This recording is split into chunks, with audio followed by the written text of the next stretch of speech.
बाबू खरं मार्केट कमिटीच्या निवडणुका लागलेल्या आहेत. एक वेगवेगळं पॅनल देखील तयार झालेलं आहे. काँग्रेस आणि भाजपचे नेते दोन्ही एकत्रित आलेले आहेत. तुम्ही मात्र एकटे पडलेले दिसताय त्या सगळ्यांमध्ये. काय नेमकी बाजार समितीची निवडणुकीची रणनीती ठरलेली आहे? मी बाजार समितीची निवडणूक लागल्यापासून भारतीय जनता पक्षाच्या कार्यकर्त्याचे जवळपास 5 ते 6 मेळावे घेतलेत, बैठका घेतलेल्या आहेत.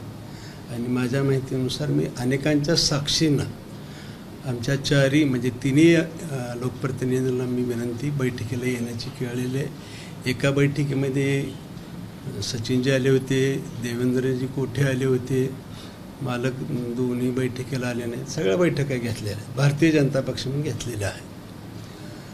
कोणतीही निवडणूक, ग्रामपंचायत निवडणूक असो, जिल्हा परिषद, पंचायत समिती, विधानसभा, लोकसभा निवडणूक म्हटलं की एक कोर कमिटी असते आमच्या पार्टीमध्ये. ते जिल्हाध्यक्ष आहेत. जिल्हाध्यक्षांनी बहुतेक कोर कमिटीच्या मिटिंगमध्ये निर्णय घेतले असते. आता मला कोर कमिटीत मी आहे का नाही मला नक्की माहिती नाही. ज्या अर्थी बोलावलं नसेल त्या अर्थी मी कोर कमिटीमध्ये नसेल हे मी मान्य करतो. पण कोर कमिटीचा निर्णय एक लोकप्रतिनिधी म्हणून, त्या मतदारसंघाचा सेवक म्हणून थोडंसं माहिती झाली असती की असं ठरलं आहे कोर कमिटीमध्ये आणि त्या कोर कमिटीप्रमाणे आम्ही असं निर्णय घेतो. आनंद वाटला असता, मला काही दुःख नाही. शेवटी कोर कमिटी पक्षाने जो निर्णय घेईल तो माझ्यासाठी शिरसावंत आहे. ते म्हणतात की मुख्यमंत्री देवेंद्र फडणवीस यांच्या आदेशानुसार आम्ही सगळं युती करतोय, पण हे आदेश तुमच्यापर्यंत पोहोचलेत का? त्यांनी तुम्हाला काही निरोप कळवले? कोर कमिटीमध्ये झालं असेल चर्चा, कोर कमिटीतून मुख्यमंत्री महोदयाला फोन गेला असेल. मुख्यमंत्र्यांनी काय बोललेत हे मला माहिती नाही. मला तर मुख्यमंत्री महोदयाचा कोर कमिटीचा कोणताही निरोप नाही, प्रदेशाध्यक्षाचा कुठलाही निरोप नाही, किंबहुना कुणाचाच म्हणजे स्थानिक कुणाचा निरोप नाही. फक्त आपल्या माध्यमातून मला काल कळालं की त्या अशाशी पत्रकार परिषद झाली, काँग्रेस सहित युती झाली, जे की कधीच कुणाला मान्य नाही. काँग्रेस भाजप हे मान्य नाही असताना सुद्धा झालेल्या एखाद्या जिल्हाध्यक्ष आहेत, त्यांचा तो अधिकार आहे. पार्टीनं जिल्हाध्यक्षाला सगळे अधिकार दिलेले असतील एखाद्या वेळेस, माहीत नाही आपल्याला, मला त्यातलं खोल माहिती नाही काय झालंय. तुम्ही म्हणाला होतात की चंद्रशेखर बावनकुळे जे आहेत ते आता नेत्यांच्या निवडणुका संपल्या, कार्यकर्त्यांच्या आहेत. भाजप कार्यकर्त्याला न्याय देण्यासाठी आता तुम्ही पॅनल उभा करणार आहात, कशा प्रकारे रणनीती भाजप कार्यकर्त्याला न्याय देण्यासाठी असणार?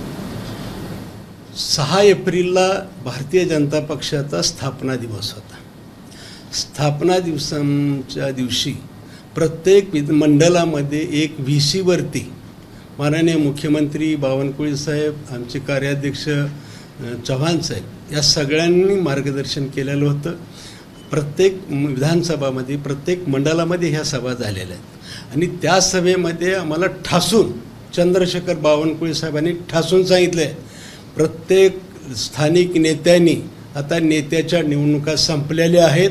आता भारतीय जनता पक्षाच्या कार्यकर्त्यासाठी अहोरात्र झटा आणि त्यांना निवडून आणा. त्या दिवशीचं जर तुमच्याकडे कुठं क्लिप मिळाली तर ते तुम्ही घ्या. मला थेट जरी म्हणले नसतील तर 10 लाख कार्यकर्त्यांना हे संबोधित केलेलं आहे. आणि मी कार्यकर्ता आहे, भारतीय जनता पक्षाचे दिलेले आदेश पाळतोय. माझ्या नेतृत्वानं, माझ्या अध्यक्षानं जो आदेश दिलेला आहे की आता याच्या पुढची निवडणूक कार्यकर्त्यासाठी झटते. आणि मी कार्यकर्त्यासाठी अध्यक्षांचं जे सूचना आहे, अध्यक्षांचे जे आदेश आहेत ते आदेश खाली पाळण्याचा मी प्रयत्न करतोय. आणि त्याच्यामुळे मी पहिल्या दिवसापासून सांगतोय, भारतीय जनता पक्षाच्या कार्यकर्त्यासाठी मी निवडणूक लढणार आहे. त्यांनी जो निर्णय घेतील ते कार्यकर्ते घेतील. आमचे कोर कमिटी केलेली आहे, ते निर्णय घेईल आणि त्याच्यामुळे जे ठरवतील त्यांच्या मागे. ते असं म्हणाले की तुम्हाला आमचं आवाहन आहे, बापू साहेबांना देखील आवाहन आहे की त्यांनी आमच्यासोबत यावं. आपल्याला काही त्या संदर्भातलं काही त्यांनी फोनवरून काही विचारणा केली आव्हानासंदर्भात? मला असं वाटतंय की त्यांनी तुमच्या मार्फत मला आव्हान करू नये. मी त्यांचा पालक आहे असं मी मानतो. त्यांना जर पालक वाटत नसेल तर मला असं वाटतं की तुमच्या मार्फत दिलेलं निवेदन बरोबर आहे.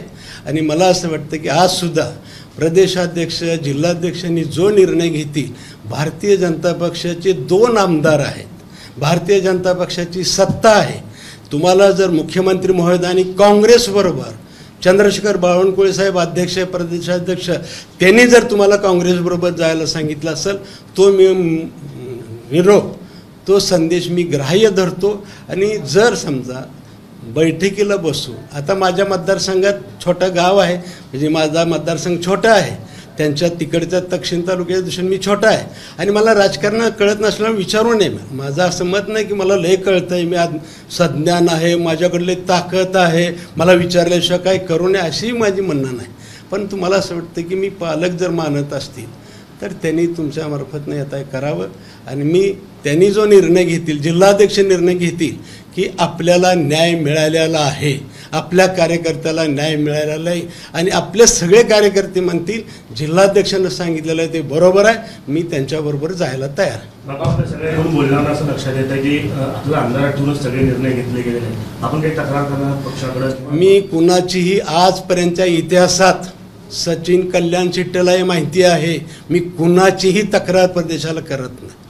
मी स्वतः मला जेवढं शक्य आहे निभावण्याचा प्रयत्न करतो, त्याच्यातून मार्ग काढण्याकडे रडणारा कार्यकर्ता नाही, तक्रारी करणारा कार्यकर्ता नाही. बापू पॅनल मग आपण कंटिन्यू लढणार आहे आपलं, कारण उद्या शेवटचा दिवस आहे, पॅनल आपलं असणार आहे किंवा कार्यकर्ते निर्णय घेतील, जो कार्यकर्ते निर्णय घेतील. भारतीय जनता पक्षाचे या बाजार समितीचे उत्तर सोलापूर तालुका, दक्षिण तालुका ह्या दोन्ही तालुक्यातले कार्यकर्ते जो निर्णय घेतील त्यांनी सोडून द्या म्हटलं सोडून द्या ना, त्यांनी लढवायचं म्हटलं तर 100% भारतीय जनता पक्षाच्या कार्यकर्त्याच्या मागं ठामपणे उभारणार हे पक्का आहे. एबीपी माझा, उघडा डोळे बघा नीट.